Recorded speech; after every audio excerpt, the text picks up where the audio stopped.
Babe, I brought you lunch. Wait, you're a mechanic? This is your job? You're under a car?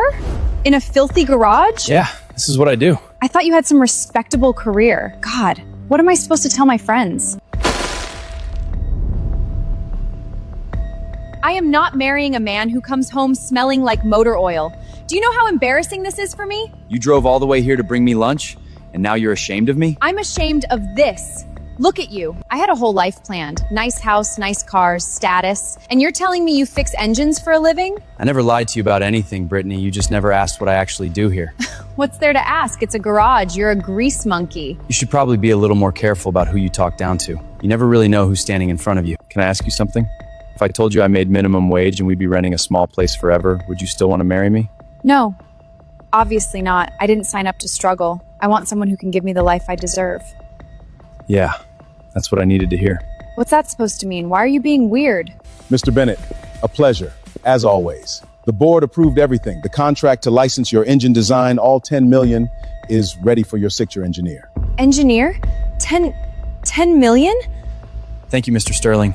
I'll be right over. This engine, I designed it. I built the prototype myself, right here, on that floor you called filthy. Wait, this place, it's yours? I founded this company. Those mechanics you smeared at are my engineering team, my partners. I didn't know. Why didn't you tell me? Because I wanted to know if you'd love me when you thought I had nothing. Babe, wait. I didn't mean any of that. I was just surprised, that's all. Of course I love you. Forget what I said about being embarrassed. I was being silly. We can still have the wedding, the house, everything we planned. 10 minutes ago, we were getting married. 10 minutes ago, you said you wouldn't marry me if I were poor. The only thing that changed is the number in that briefcase. You've been pushing me about money for months, asking what car I'd buy, what house we'd live in, so I gave you a test. I let you think I was just a mechanic. A test? You set me up? I gave you every chance to love the man instead of the money. You threw my lunch on the floor instead. You called Marcus a grease monkey. He has 2 engineering degrees and owns a third of this company. Everyone you look down on today is worth more than the life you were chasing. You want the truth? My family is broke. We lost everything last year. I had to marry someone with money. I didn't have a choice. So that's what this was. You weren't looking for a husband, you were looking for a rescue. You don't understand the pressure I'm under. Please. I could love you. I really could. It might have helped you, Britton, if you'd been honest instead of cruel. You didn't need to humiliate me to ask for help. You said marrying a mechanic was beneath you. You were so worried about losing face in front of your friends. Embarrassed? Don't be. You didn't just lose a mechanic today. Here's exactly what you lost and what happens to us now. Jake didn't lower the key. He looked her dead in the eyes and finished the sentence the whole garage was waiting for. What happens now is I walk over to that table, I sign a $10 million deal, and you watch me do it. And then you leave. Brittany's mouth opened. Nothing came out. She reached for his arm again, and he was already turning away. He walked to the workbench, where Sterling was waiting, picked up the pen, and signed his name on every page while she stood there in her white dress, in the middle of a garage she'd called filthy, watching the man she'd just thrown away become someone she could never get back. Sterling shook his hand. "Congratulations, Mr. Bennett." Behind them, Marcus and the crew started clapping. Slow at first, then real, for Jake. Not one of them looked at her. That's when she broke. "Jake, please." She was crying now, the makeup going with it. "My family, we lost everything. I had no choice. I had to marry someone who could fix it." And there it was. The truth, finally, 10 seconds too late. The marriage was never a marriage. It was a rescue, and she'd been willing to humiliate a good man on the floor of his own shop to get on the boat. Jake stopped at the door. He didn't yell. That was the part that hurt her most. "You could have just told me," he said. "Months ago.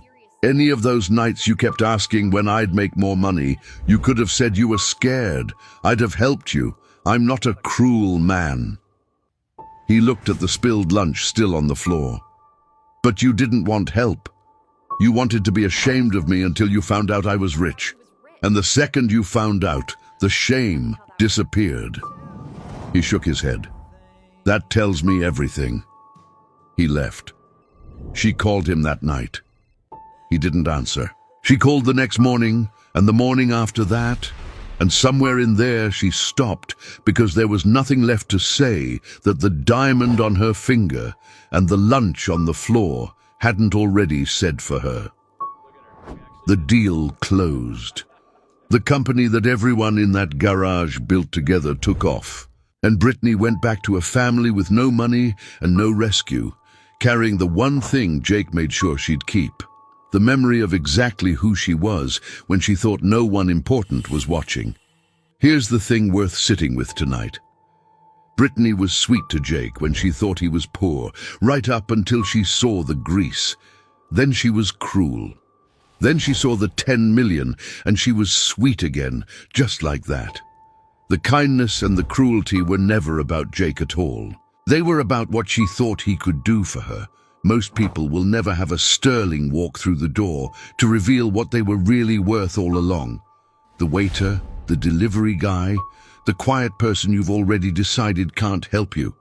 So be honest with yourself. The way you treat the people you're certain can do nothing for you when you're sure nobody important is watching. What would today's version of you have done in that garage?